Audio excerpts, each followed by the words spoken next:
Hey, what is up, everybody? How are you guys doing? Now I'm going to do a little video about prepping today. My name is Brian with Bluefont Homestead. I do these kind of things, talk about whatever's on my mind, and yeah, this is something I've been thinking about. So I'm going to be using my readers today because I did take some notes because it's a little bit relevant. Why prep? Like, what is the big deal? Why has prepping become more of a thing in today's times than it was back in 2020, 1981, the 70s, the 50s, nuclear war? How come big celebrities, Roseanne Barr, Mark Zuckerberg, Elon Musk, I mean, there's a lot of big names in Hollywood, in the press, and media that are coming out, like the Kardashians, saying, yeah, we got nuclear bunkers and, we're preparing for shit to hit the fan. It's never really been this way. I think in the Cold War, maybe it was a little bit, but why now? Why is this happening now? Now, it kind of started with, I remember, I'm going to go with my generation. I'm going to go with my timeline on this planet. Back in the 80s, the only thing that you heard about people planning or people getting ready for shit to hit the fan was some homeless guy in Times Square in New York City holding two pieces of wood tied with rope over his shoulders, saying the end is near, the end of the world is coming, Jesus is coming, his second coming is here, all the stuff. Now, religious or not, everybody kind of looked at him as nut jobs. That was kind of the exact definition of a nut job back then. But, religious, if you're religious, that might have held some weight, But I think most people, they were preparing for the end of times, is basically what I'm getting at.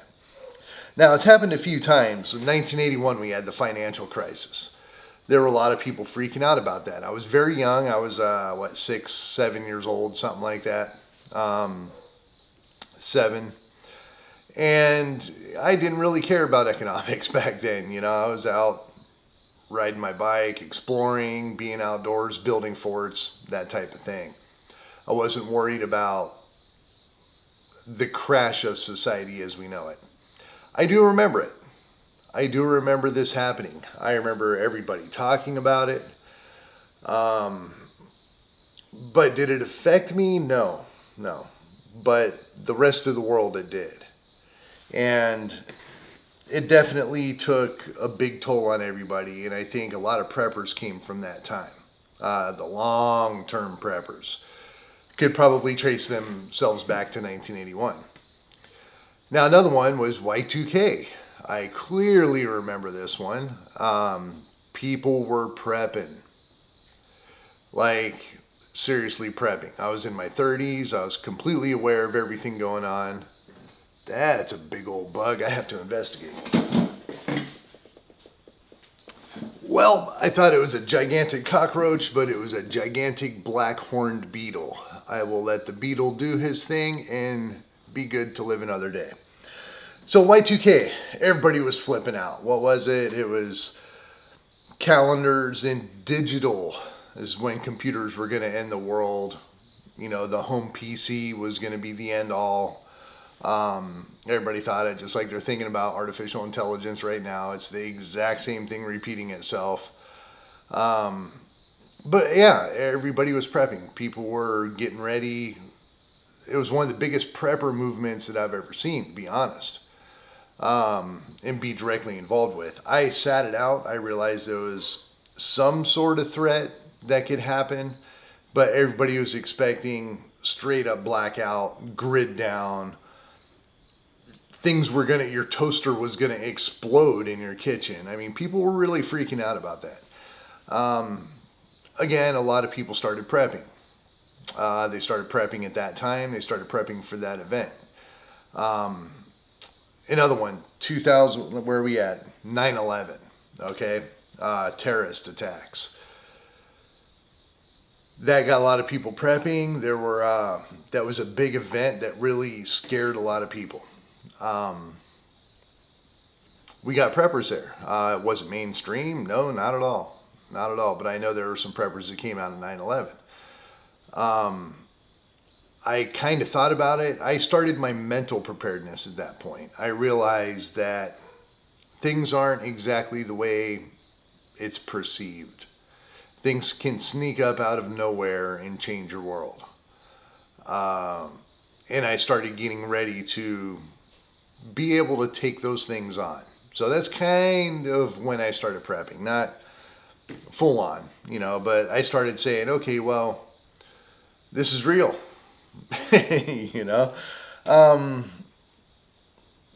Of course, we had 2006 to 2009, the great financial crisis, which wasn't horrible. I had a culinary business at the time. I ended up losing my business over the recession. A lot of people got hurt. People lost their jobs. Yeah, it was pretty bad. That was the point for me that I started thinking I need to secure money, because that was all about money. That was about the housing collapse. 1981 was about business collapse and financial collapse. Even though they call the 2008 crisis the great financial crisis, it was a real estate crisis. That was the biggest player in all of it, was real estate. All the loans that they were giving, the screwed up loans, which they're starting to do again, by the way, just as a heads up. Fannie Mae, I can't think of the names right now, but my cat's chasing a moth. Got it. Yeah, so the great financial crisis, there were preppers that came out of that. That was a reason to prep, we didn't know what the end game was going to be. We didn't know how far the market was going to go down. We didn't know how bad the economy was going to get. It is what it is. 2012, we had the Mayan prepper extravaganza. Now, a lot of people kind of forget about this one. 2012, the Mayan calendar, which is one of the oldest calendars known to man, ended in 2012. So a lot of people thought, well, if the Mayans knew it back, I don't know, the whole Mayan history, 5,000 years ago or something like that, if they knew that 2012 is when we're going to stop time, might be something to worry about. A lot of preppers came out of that. That was a big prepper movement. I know somebody personally that kind of got into it at about that time, a little bit earlier. But yeah, that was another one. Of course, we got the pandemic, 2020, 2019, 2024, however you want to look at it. The whole COVID situation changed a lot of people. We realized supply chains can disappear. We realized food can disappear. Supplies can disappear. We can lose our rights to walk outside. We'll get locked down. The government can do all this stuff. We know everything about 2020. I'm not going to get into that. Just 2020 was one of those times where we got some preppers out of it. That's when I personally went pretty much full bore. I sat down and said, that was that light bulb moment, to maybe start taking some precautions in life. Now, why do we have this big prepper movement? It's a little bit different now than all these other times that I talked about. Now, we have this political divide. We have social unrest. We have 12 out of 16 years of a basic socialist everything in our country. People are kind of standing up against it. We don't want it. We don't want socialism. We don't want communism. The patriots and a lot of the American people, left and right, don't want this type of thing implemented into our lives, and it's being forced into our lives. Just like the last video that I did, it's being forced into my damn breakfast sandwiches.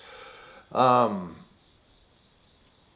we're kind of at this point now where we have all these celebrities. We have Politicians, we have all these people that are coming out saying, yeah, I'm getting ready for some things. Don't know what it is. Some people say what it is, but we're getting ready for some things. Now, what makes this extremely bad, extremely dangerous for this time right now is not only do we have all these things going on, like these two freaking yahoos that are running to control the world.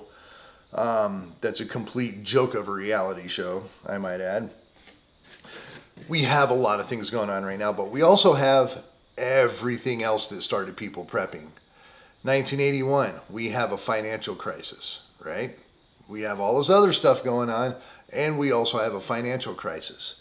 1981 was the financial crisis. Y2K. Do we have Y2K happening again? Not exactly, but we have the same thing going on with artificial intelligence. The same type of fear that's going on. I can relate the two. I don't know if you can or not, but I can relate the two as far as the type of fear, the type of worry, components that are going to make somebody prepare. It's kind of the same. 2016, 2009, that was a real estate crisis. Do we have a real estate crisis right now? Yeah, we do. We have a huge commercial real estate extravaganza. We have these big companies like BlackRock that bought everything up. We can't even afford a house. Skyscrapers in New York City and San Francisco and LA are vacant. Vacant. No, I mean, and they're going to get their loans reassessed right now and over the next couple years. And they can't sell them. They can't do anything. They're going to owe more money than what they owed this year or last year. It's a big deal. It's a big issue. Apartment complexes, shopping centers. All these people are grouped into it. Now, we haven't really seen the vacancy. I know in 2008, I started seeing shopping centers go completely abandoned in Florida. Are we going to see the same thing again? Yeah, probably. We probably will. So we have another 2006, 2009 crisis happening right now. 9/11. Yeah, we have that going on right now. Now, the act hasn't happened yet, but the FBI has come out multiple times saying it's worse than 9/11. We're not going to have the same thing as 9/11. It's going to be worse. We have all this evidence here. We're trying to do something about it, but they're going to slip through the cracks, and we're going to have terrorist attacks on our country. It is going to happen. It's not a matter of when it's going to happen. So do we have 9/11 happening right now? Absolutely, we have 9/11 happening right now. It just hasn't happened yet. The process is happening right now. So we have that going on. The Mayan calendar with the calendar stopping, do we have that issue? No. That was kind of a one-shot deal. No, we don't have that going on right now. The 2020 pandemic, COVID. Do we have COVID happening? We got this EEE mosquito virus. We have polio starting to have outbreaks again. We have the chicken virus. We have the bird flu that's going around. I'm sure we got a murder wasp flying around somewhere. We have all these other pandemic type things that are surprisingly just popping up out of nowhere. And those are all things just in that solitude of an area is enough to prep for. So why are we having all this stuff happening? We have everything that's happening currently, plus everything for the last 40 years that has happened, all happening at once. Now, I've done videos about this. I've talked about this whole perfect storm coming together. I've never really talked about it in the fact of why we're prepping, why preppers are coming out of the woodwork, why preppers aren't ashamed to say that they're a prepper, why people aren't ashamed to say that they're starting to prepare. I think it is spreading like wildfire. Rule number one in Fight Club, don't let them know you're a prepper, I guess is a way to say it. Don't talk about prepping. Don't let everybody know that you're a prepper. And, you know, here I am talking to the world saying, yeah, I'm freaking a prepper. Getting ready for all this shitstorm of a typhoon coming our way. But it's happening. I think there's a movement happening right now. I think a lot of people are starting to step up. If you've never prepared for anything before and you happen to come across this video, welcome. Welcome to the world. If you have looked up a video about prepping with interest of maybe how to get started, you're on the right track. All the veteran preppers out there, there's a lot of them, most of them, it's not their first rodeo. Now is the time. Now is the time to take everything serious. Now is the time to start wrapping up any loose ends for you veteran preppers that you might need to take care of. I started in 2020. I've been prepping about 4 years now. And I still have some things to take care of. I still have a lot to take care of. Are you ever going to be as prepared as possible? Probably not. There's always going to be something out there. Do you have that, $270 million yacht that you can bail out in your bug out location to a freaking island with Bill Gates out in the middle of the Pacific? There's always another step to go, okay? If you've got some extra food, you have some ammunition, you have some hand tools, you have some seeds, you can do all that for a couple $100. You're going to be in better shape than 99.99999% of the people that are out there. Like that, 9999. 1 out of 1,000 people, 1 out of 10,000 people might be that prepared. So just doing a little bit, you are definitely light years ahead of most of the population in this world.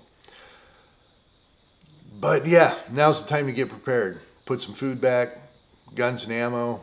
You're going to have to protect yourself. Look at what's going on with the Venezuelans right now in Chicago, Ohio, Aurora, Colorado. These situations are happening to where you might have to defend yourself, defend your family, defend your loved ones. Because these people don't give a shit. They don't care. They don't follow the laws. They don't follow the rules. These are the people that we might have to think about buying some ammunition and a way to protect yourself.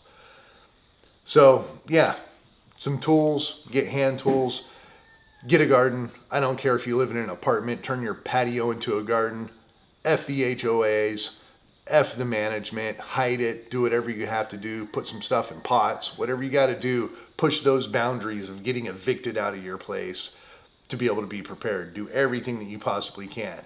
If you are in a city, there's a lot of places that have community gardens. I stress a lot on gardens. I'm a complete failure at gardening. First to admit it, I suck. Okay, so yes, my card filled up. I had a freshly formatted 64 gig, gone. Do whatever you can right now. If you can garden, garden. Push the limits of what your availability is. Push the limits of what your capability is. I was going to mention, I don't know if I got it in, that if you are in a city, they have community gardens. Look into finding a community garden where you might be able to produce some food. At least then you can produce some stuff. Maybe this coming up spring, get a canner, can it, put it away. It's going to be basically free food for you that you might really need.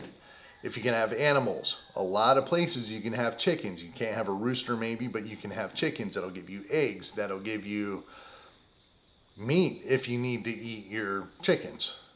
You eat your chickens, you no longer have eggs, so you got to kind of figure that out. But definitely figure out a way to prep. Figure out a way to put things back. Get ready, get prepared, get literature, reading material, download YouTube stuff, download information, download Wikipedia. Get all this stuff together because we have 1981, we have Y2K, we have the great financial crisis, we have real estate collapsing, we have our economy collapsing, we have our debt way up there. Our economy is going to collapse. We have Y2K, we have AI, we have terrorist attacks, we have geopolitical situations going on around the world. We have Russia, China, Iran, North Korea. We have social unrest, we have racism, we have wokeism, we have all this stuff. So I will leave you guys with that. I'm going to probably have this up, 2 videos today. I'm going to have one up on this morning talking about my Jimmy Dean rant, and I'm gonna put this one up for this afternoon. 2 on Sunday. I got more than 1 video a day out this week. Haha, nice. So with that, I will go ahead and close. I do appreciate you guys watching. Subscribe, Bluefoot Homestead. I would appreciate that. Hit that like, comment, all that good stuff. You know the routine. This ain't your first rodeo. I will talk to you guys soon. Till then, peace.